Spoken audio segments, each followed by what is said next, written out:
So next we have a duo of Commander Denning and Lieutenant Dixon, who are both part of U.S. Coast Guard New Orleans.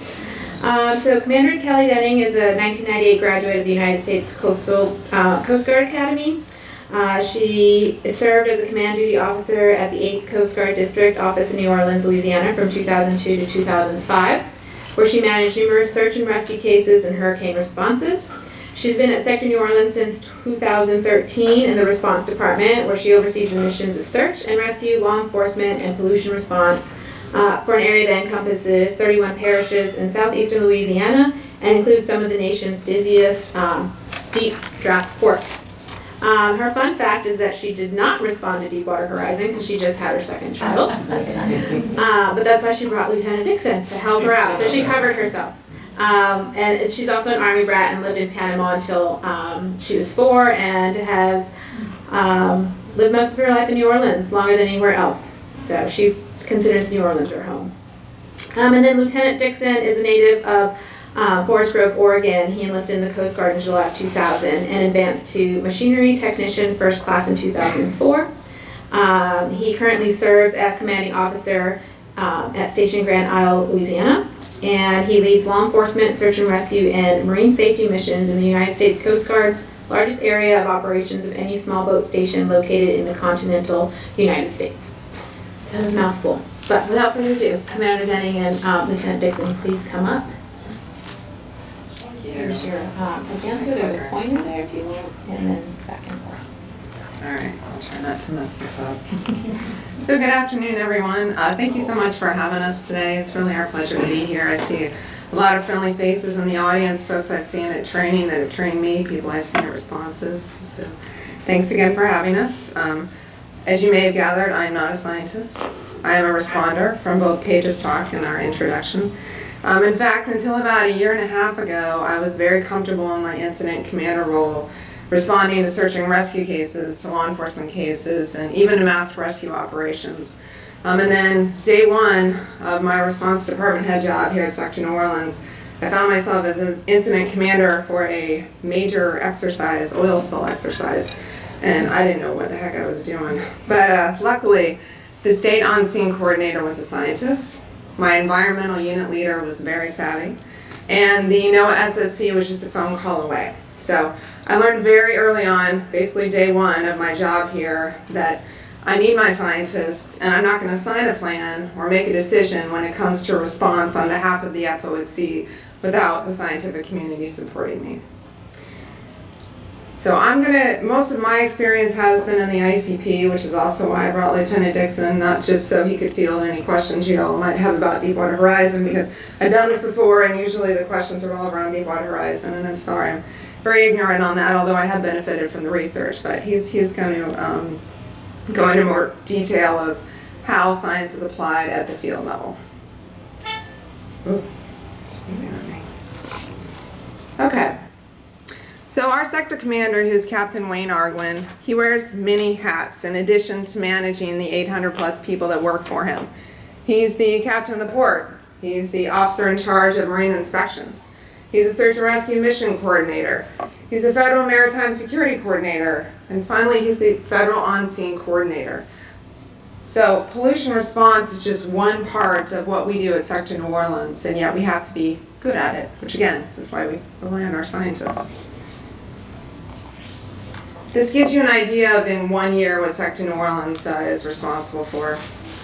So Sector New Orleans' area of responsibility, we go over to the Mississippi line, we go up to mile 303 on the Mississippi River, and we go over just before Lake Charles on the Louisiana border. And then we also go out 200 miles. So it's a pretty big AOR.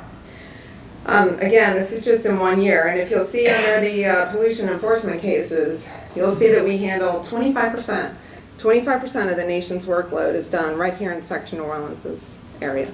Now that also includes Morgan City's AOR, but that's why I've become very good at this job, or at least I think I have, Paige, in the last year and a half, because we've had a lot of experience.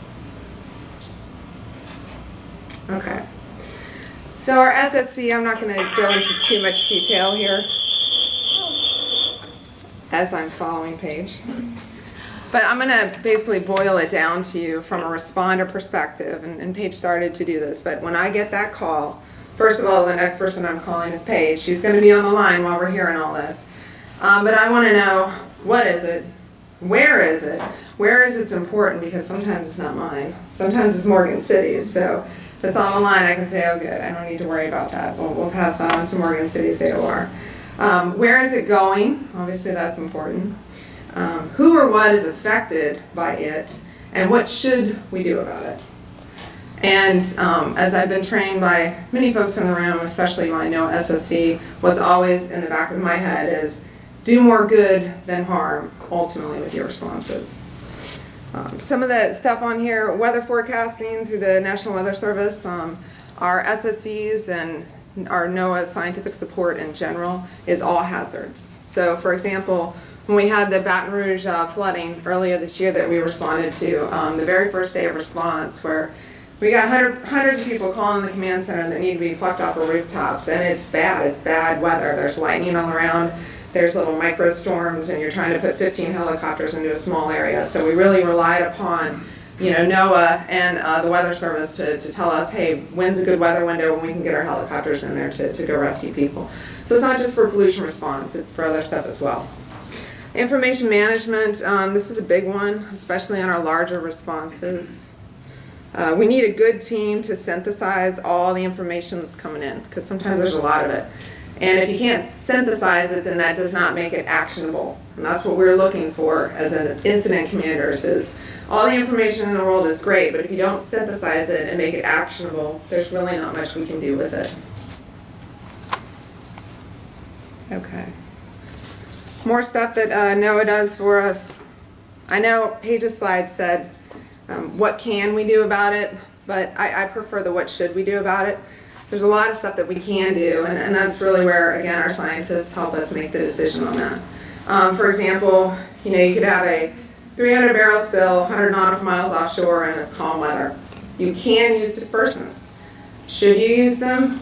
I don't know, but I'm going to certainly get a recommendation on what we're doing, especially if, say, there's no threat to the shoreline, then maybe you might consider using something else. I also learned sometimes in the most sensitive marsh areas that the best response is actually just monitoring and doing nothing at all. So that was kind of surprising to me. As a responder, you want to go in and clean stuff up, but sometimes it's just best to let nature do its course and not do more damage to the marsh. Finally, with translating, again, most likely if you're working with someone in the Coast Guard, they're not a scientist, although I'm regularly surprised, even by some of our young junior petty officers, at what their degrees are in.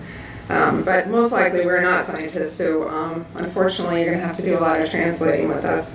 Because responses are often scientifically complex, especially the chemical releases.